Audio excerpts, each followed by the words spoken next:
Chabua Saint look হাস্পাতালত স্বাস্থ্য বীমাৰ শুভাৰম্ভণি অনুষ্ঠান সম্পন্ন।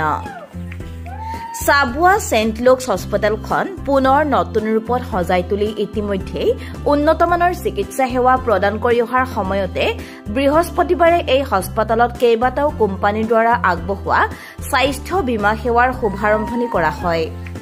এই উদ্দেশ্যে হাস্পাতালৰ প্ৰাংগণত অৱসৰপ্ৰাপ্ত প্ৰধান শিক্ষক হৰনাথ দুৱৰাৰ সভাপতিত্বত অনুষ্ঠিত সজাগতা সভাৰ আৰম্ভণিতে উপস্থিত বিশিষ্ট ব্যক্তিসকলক ফুলাম গামোচাৰে সম্বৰ্ধনা জনোৱা হয়।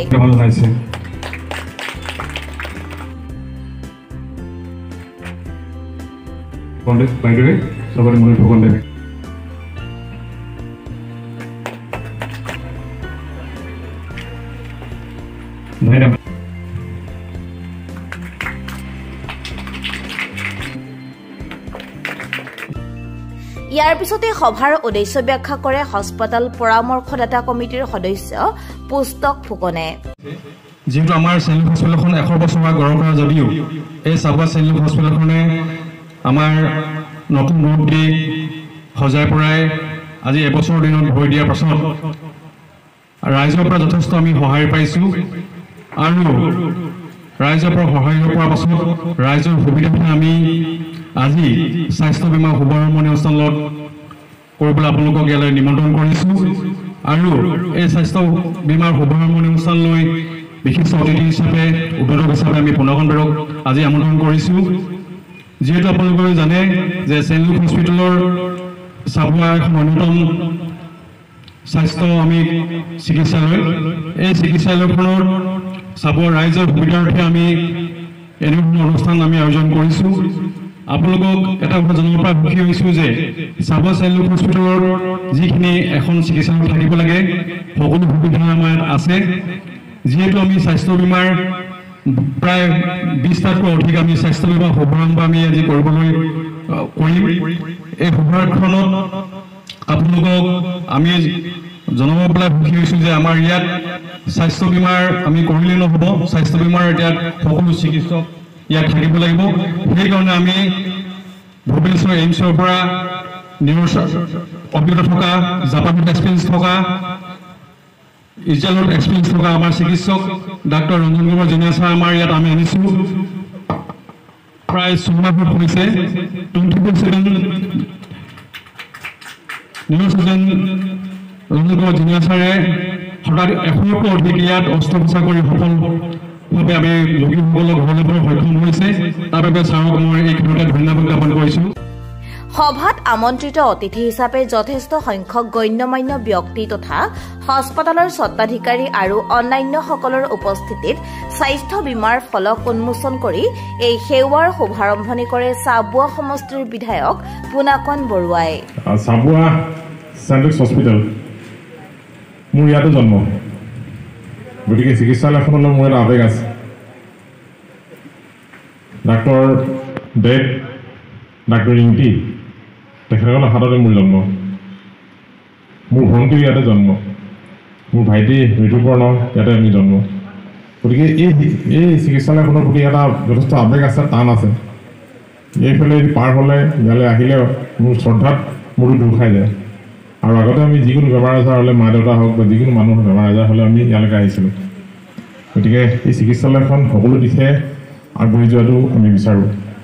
এতিয়া এই চিকিৎসালয়খনৰ ছেকেণ্ড ফেজটো আৰম্ভ হৈছে। First phase saint Luke missionary আণ্ডাৰত আছিলে, তাৰ পৰৱৰ্তী পৰ্যায়ত তেওঁলোকে চিকিৎসাখন চলাব নোৱাৰা হ'ল আৰু গোটেই দায়িত্বটো মুনিন ফুকনে ল'লে, চাবুৱাৰ উদ্যোগপতি তেখেত। আৰু মুনিন ফুকনে দায়িত্ব গ্ৰহণ কৰাৰ পিছত চিকিৎসালয়খন আন্তঃগাঁথনিত এটা সাংঘাতিক পৰিৱৰ্তন আহিলে, দেখনীয়া হ'ল, আন্তঃগাঁথনিক পৰিৱৰ্তন আহিলে আৰু বিভিন্ন বিভাগৰ চিকিৎসক যোৱা সমস্যা ইয়াত উপলব্ধ কৰাৰ ব্যৱস্থা গ্ৰহণ কৰা হ'ল। গতিকে এতিয়া আমাৰ ডিব্ৰুগড়, তিনিচুকীয়া, অৰুণাচল বা এইফালৰ যথেষ্ট সংখ্যক ৰোগী ইয়াত নিতৌ আহে, ভাল চিকিৎসা পায়। 1923 চনত প্ৰতিষ্ঠা হোৱা 100 বৰ্ষ গৰাকা চাবুৱা চেণ্ট লুক হস্পিটেল, এইটো এটা দ্বিতীয় ইনিংছ। ইয়াৰ আগতে মিছনেৰীসকলে চিকিৎসালয়খন চলাই আছিল। তেওঁলোকে যোৱা কিছুদিনৰ আগতে চিকিৎসালয় চলাবলৈ অপাৰগতা প্ৰকাশ কৰাৰ পিছত চাবুৱাৰ উদ্যোগপতি মুনিন ফুকনে ইয়াৰ দায়িত্ব গ্ৰহণ কৰে আৰু চিকিৎসালয়খনক নতুন ৰূপত গঢ় দিয়ে। সুন্দৰ আন্তঃগাঁথনিযুক্ত ইয়াত বহুকেইগৰাকী বিভিন্ন বিভাগৰ ভাল চিকিৎসকৰ উপস্থিতিত ইয়াত যোৱা কেইদিনত ভাল চিকিৎসা ইয়াত চলাই থকা হৈছে আৰু আজি চিকিৎসালয় কৰ্তৃপক্ষই স্বাস্থ্য বীমা সম্পৰ্কত এক সজাগতা অনুষ্ঠান আয়োজন কৰিছিল। এতিয়া বীমা কি কাৰণে দৰকাৰ আমি সকলোৱে জানো। নিজৰ সুৰক্ষিত ভৱিষ্যতৰ কাৰণে, নিজৰ পৰিয়ালৰ সুৰক্ষিত ভৱিষ্যতৰ কাৰণে সকলোকে স্বাস্থ্য বীমাৰ দৰকাৰ। এই সম্পৰ্কত সজাগতা সৃষ্টি কৰিবৰ কাৰণে আজি এটা সজাগতামূলক সভা এখন আয়োজন কৰা হৈছিল। বিভিন্ন বীমা কোম্পানীৰ বিষয়াসকল আহিছিল, চিকিৎসকসকল আছিল, চাবুৱাৰ জ্যেষ্ঠ নাগৰিক, ইয়াৰ যথেষ্ট সংখ্যক ৰাইজ আজি উপস্থিত আছিল আৰু এই সজাগতা অনুষ্ঠান সম্পৰ্কত অনুষ্ঠিত সভাখনত অংশগ্ৰহণ কৰিবৰ কাৰণে, ইয়াক মুকলি কৰিবৰ কাৰণে মই আহিছিলোঁ। মই চিকিৎসালয় কৰ্তৃপক্ষৰ এই কামক মই ধন্যবাদ জনাইছোঁ। সভাত স্বাস্থ্য বীমাৰ সন্দৰ্ভত বক্তব্য প্ৰদান কৰে বীমা কোম্পানীৰ বিষয়া দীপেন কুমাৰ কাকতি আৰু বিনীত শৰ্মাই। লগতে উপস্থিত বিশিষ্ট ব্যক্তিসকলৰ ভিতৰত বক্তব্য প্ৰদান কৰে বিশিষ্ট চিকিৎসক doctor Jatin Gogoi, ward commissioner Rina Gohain, অভিজ্ঞ নিউৰোচাৰ্জন ডাক্তৰ ৰঞ্জন কুমাৰ জেনা আৰু ছেইণ্ট লুকছ হস্পিটেলৰ স্বত্বাধিকাৰী তথা উদ্যোগপতি মুনিন ফুকনে। 40 ফুট ওপৰৰ পৰা পৰিছে পকাত। সেই পেচেণ্টটো ইয়াত আহি এডমিট কৰা হ'ল। তেওঁ অপাৰেশ্যন কৰি পেচেণ্টটো এতিয়া এডমিট আছে, তেওঁ ছাকচেছফুল হ'ল। আৰু এটা পেচেণ্ট ইটানগৰৰ পৰা 6 ঘণ্টা দূৰ, ইমান দূৰৰ পেচেণ্ট এটা আহিছে, তাৰ স্পাইনৰ প্ৰব্লেম আছিলে, 15 বছৰ গোটেই নৰ্থ ইষ্টত ঘূৰালে, তেওঁ কোনেও তাক ঠিক কৰিব নোৱাৰিলে। কিন্তু এই পেচেণ্টটো ইয়াত আহি অপাৰেশ্যন কৰি ছাকচেছফুল হৈ গ'ল। কিন্তু আমাৰ ইয়াৰ মানুহখিনিয়ে এই ডক্টৰজনৰ পৰা সুবিধা ল'ব পৰা নাই। তেওঁ কি ডক্টৰ হয় এজন, কিন্তু ইয়াৰ পৰা সুবিধা গ্ৰহণ কৰিবই পৰা নাই, বুজাই নাই এজন কি ডক্টৰ হয়। কিন্তু বহুত দূৰৰ পেচেণ্ট আহি ইয়াত সুবিধাটো গ্ৰহণ কৰি গুচি গৈছে, ভাল হয়। এতিয়াতো হ'ল আপুনি ভাবি লওক, এই বস্তুটো এটা আপোনাৰ ফিক্সড ডিপজিট পইচা, এইখন থাকিলে আপোনাৰ একদম টেনশ্যন ফ্ৰী থাকে। যি হস্পিটেলত এই ইঞ্চুৰেঞ্চ কোম্পানী এনপেনেল থাকে, আপুনি তাত গৈ চিধা এডমিট হৈ যাব লাগে। এডমিট হোৱাৰ পিছত আপুনি 1 পইচাও দিব নালাগে, গোটেই পইচাখিনি ইঞ্চুৰেঞ্চ কোম্পানীয়ে দিয়ে। এই সুবিধাটো আমাৰ মানুহে বুজি পোৱা নাই, এইটো কি বস্তু। কিন্তু এতিয়া মানুহে বুজি পাবলৈ হ'ল, কাৰণ আমাৰ মানুহবিলাকৰ এই অঞ্চলত দুখীয়া মানুহবিলাক থাকে ন, এটা পইচা এইটো থ'লে কি হৈ যায়, আপোনাৰ এইটো ফিক্সড ডিপজিট। তেতিয়া আপোনাৰ বেমাৰ হ'লে কোনো টেনশ্যন নাই, চিধা আপুনি এনপেনেল হওক, চব পইচা কোম্পানী দিব। তেতিয়া এই সুবিধাখন মানুহে গ্ৰহণ কৰিব লাগে।